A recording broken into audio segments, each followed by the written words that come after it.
People have the misconception that evolution knows which path to take to get the best result for an organism, and that's just not true. I saw a post on Instagram about how Venus flytraps evolved long stems for their flowers so that they don't eat their pollinators, and how that evolution and genetics knew to make the flowers long. And no, that's not how that works. Generally, things evolve because there's some pressure for them to evolve. In this case, not being pollinated and not passing on your genes down to the next line is that evolutionary pressure. It's the same way that animals that live in caves evolve separately from their relatives that don't live in the caves. They don't need their eyes anymore, so over time, their eyes became, non-existent.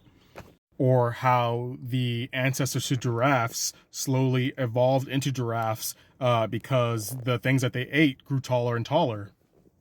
The selective pressure was the height of their food source. So in order to keep eating their food source, they had to grow longer and longer limbs and necks.